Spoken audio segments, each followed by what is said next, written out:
અલ્પાના રસોડામાં તમારું સ્વાગત છે। આજે આપણે બનાવશું સૂજીનો ચેવડો। તેને 1 મહિના સુધી સ્ટોર કરી શકાય છે અને ખૂબ જ ટેસ્ટી લાગે છે। તો ચાલો ઝડપથી રેસીપી જોઈ લઈએ। તમે મારી ચેનલને સબસ્ક્રાઇબ કરજો, લાઈક કરજો અને શેર કરજો। તો આપણે ઇન્ગ્રેડિયન્ટ્સ જોઈ લઈશું। સૂજીનો ચેવડો બનાવવા માટે આપણે 1 વાટકી સૂજી લીધી છે। એ જ વાટકીથી આપણે ચોખાનો લોટ લેવાનો છે અને આ સિંગદાણા, દાળિયા, લાલ સૂકા મરચાં છે, સંચળ, આમચૂર પાવડર, ગરમ મસાલો, દ્રાક્ષ, કાજુ બદામના ટુકડા, વરિયાળી, મરી, મીઠું અને આ છે મીઠો લીમડો। તો આટલી વસ્તુથી આપણે આજે એનો ચેવડો બનાવશું। તો આપણે હવે સોજીનો લોટ બાંધી લેશું। જે વાટકીથી આપણે સોજી લીધી હતી એ 1 વાટકી આમાં પાણી મૂકવાનું છે। પાણી ગરમ થાય પછી આપણે એમાં સોજી નાખશું। અડધી ચમચી જેવું આમાં મીઠું નાખી દઈએ છીએ, અડધી ચમચી જેવું આમાં તેલ નાખી દઈએ છીએ।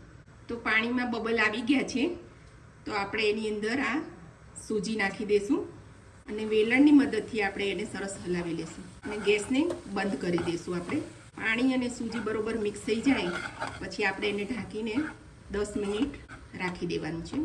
10 મિનિટ રાખી દઈશું તો સૂજી આપણી ફૂલી જશે। તો 10 મિનિટ થઈ ગઈ છે તો આપણે સૂજીને બાઉલમાં લઈ લઈશું।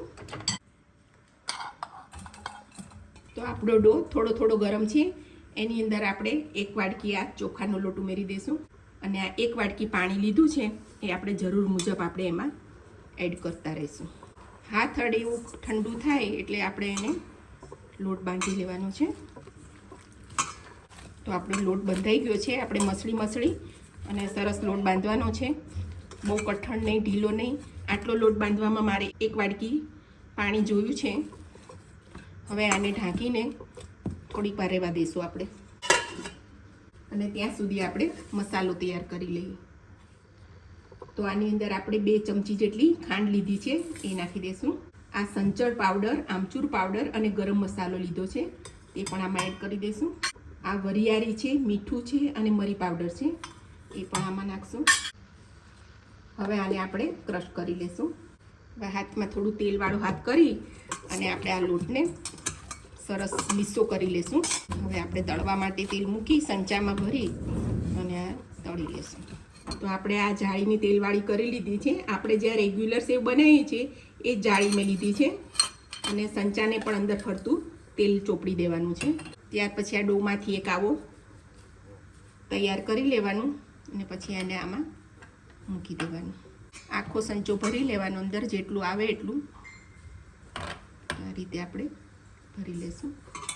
બીજો લોટ છે એને પણ આપણે ઢાંકીને રાખી દઈશું એક બાજુ।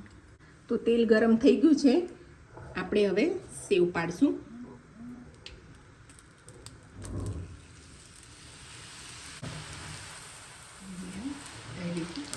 નાના નાના ચૂંચડા કરવાના છે અને તમને એવું લાગે કે બેટર હજી કઠણ છે તો થોડું પાણી નાખી મસળી અને આપણે ઢીલું કરી લેવાનું। હજી થોડીક વાર એને ચડવા દઈશું। તો આપણી સેવ રેડી છે। આ રીતે બધી સેવ પાડી લેશું આપણે। તો આપણી આટલી સેવ તૈયાર થઈ ગઈ છે। 2 સંચા ભરાયા હતા। તમને લોટ જો કઠણ લાગે તો થોડો પાણીથી મસળી અને સરસ આપણે નોર્મલ કરી અને સેવ પાડવાની છે। હવે અહીંયા બધું આપણે તળી લઈશું। સિંગદાણા તળી લઈશું પહેલાં। સિંગદાણા બદામી થઈ જાય પછી આપણે દાળિયાની દાળ તળી લઈશું।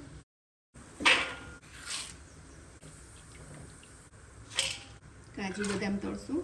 તમારી પાસે જો સૂકા ટોપરાની છીણ હોય તો તમે તળી શકો છો।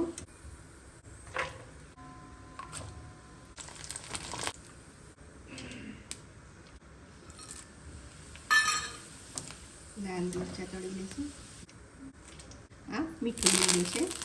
હવે આપણે મિક્સરમાં જે મસાલો પીસ્યો હતો તે આમાં એડ કરી દઈશું।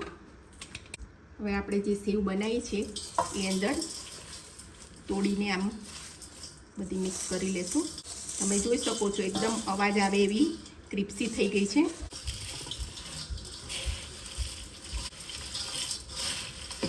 ચટપટો ચેવડો આપણો તૈયાર થઈ ગયો છે। તમે અહીંયા તમારા સ્વાદ પ્રમાણે મીઠું કે ખાંડ વધારે ઓછું કરવું હોય તો તમે કરી શકો છો। આપણો ચેવડો તૈયાર છે।